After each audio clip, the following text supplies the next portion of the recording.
नमस्कार मित्रो, माझ्या कायदेभान या लीगल चॅनलवर तुमचं स्वागत आहे। तर आजच्या व्हिडिओचा विषय आहे की जे डिफॉल्टर सभासद असतात त्यांचं पाणी कपात करू शकतो का, त्या संदर्भाने काय तरतूद आहे आणि काय जजमेंट आहे आपण बघूया।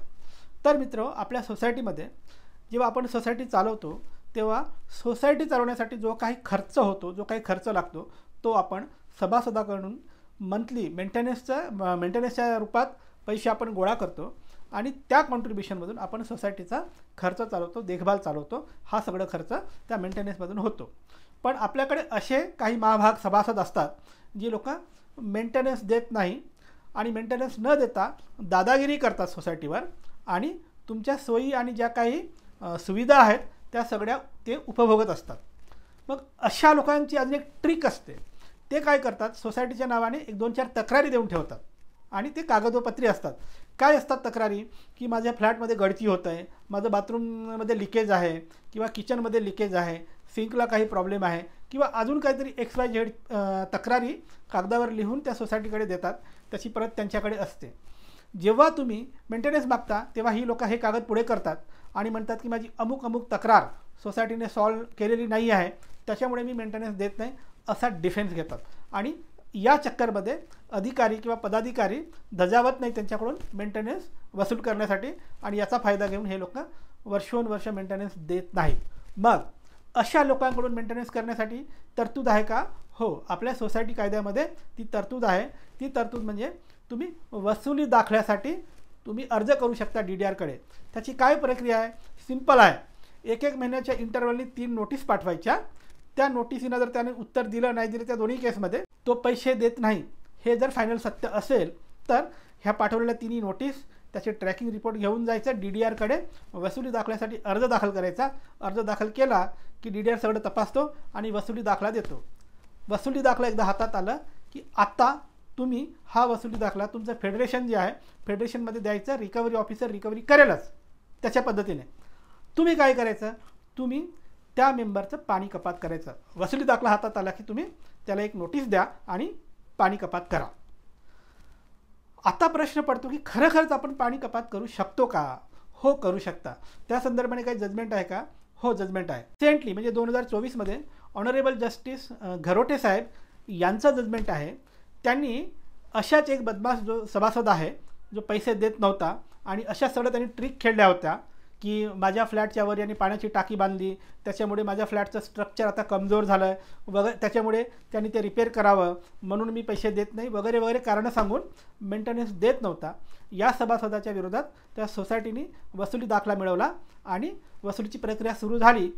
पण त्याचबरोबर सोसायटीने एक नोटीस देऊन त्याचं पाणी कपात केलं। पाणी कपात केल्यानंतर हा जो डिफॉल्टर सभासद आहे यांनी कोर्टात दावा दाखल केला। काय दावा दाखल केला की ह्युमन राईट व्हायोलेशन आहे, की मानवी अधिकार जे असतात त्या अधिकाराचं उल्लंघन झालं म्हणून त्यांनी कोर्टात केस दाखल केली। आणि मग या केसवर ऑर्डर देताना ऑनरेबल बॉम्बे हायकोर्टाने खूप छान फाइंडिंग्स दिले आहेत। मी तुम्हाला 1 बाय 1 ते वाचून दाखवतो। तुम्ही जर ते जजमेंट काढला तर जजमेंटमधील पॅरा नंबर 3 मध्ये हे फाइंडिंग्स आहेत। ते बघा काय म्हणतं।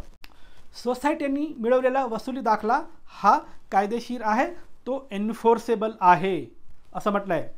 तर पहिलं फाइंडिंग आहे म्हणजे काय, तर एखादा डिफॉल्टर पैसे देत नसेल तर त्याला 3 नोटिसी पाठवले आणि त्या आधारावर जर वसुली दाखला प्राप्त केला तर तो एन्फोर्सेबल आहे। त्याप्रमाणे पैसे देणं बंधनकारक आहे। कोणावर? त्या डिफॉल्टरवर। तर हे पहिलं फाइंडिंग आहे कोर्टाचं।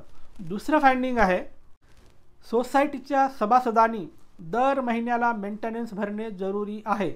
बाकी किंतु परंतु जे बहाणे आहेत ते सगळे कुठलेही बहाणे असले तरी, त्याच्या फ्लॅटमध्ये गळती असली तरी, त्याच्या बाथरूममध्ये किचनमध्ये अजून काही प्रॉब्लेम असला तरी, हे सगळं असलं तरी तो सोसायटीची सिक्युरिटी वापरतो, पाणी वापरतो किंवा कॉमन प्रिमायसेस वापरतो, कॉमन प्रिमायसेसमधला वीज वापरतो, ह्या ज्या सगळ्या गोष्टी आहेत याच्यातून त्याला सूट देता येऊ शकत नाही।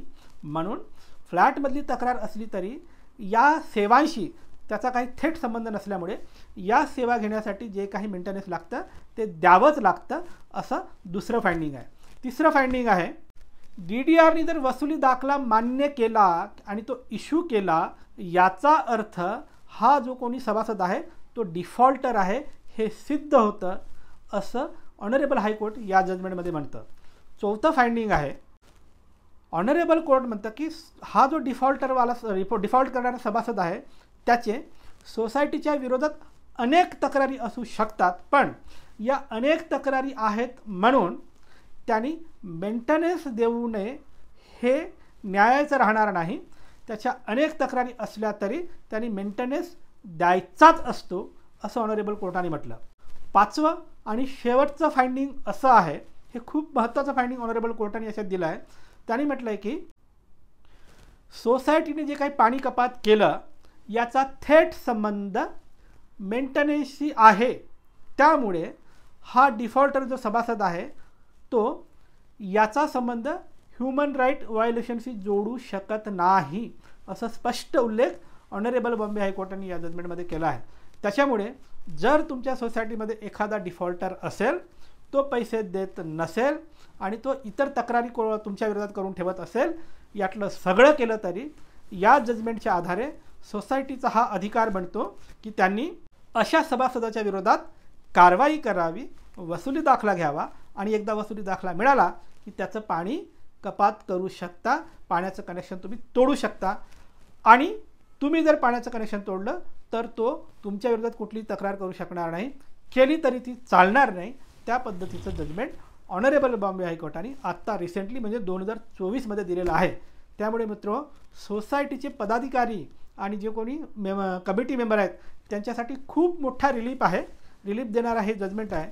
तुमच्याकडे प्रत्येक सोसायटीमध्ये कुठे ना कुठे एक असा लबाड सभासद असतो जो मेंटेनन्स टाळाटाळ करण्यासाठी उचापतखोरी करत असतो. अशा उचापतखोर जो कोणी सभासद आहे त्याला सरळ करण्याचा मार्ग म्हणजे वसुली दाखला घ्या, हे पहिलं काम.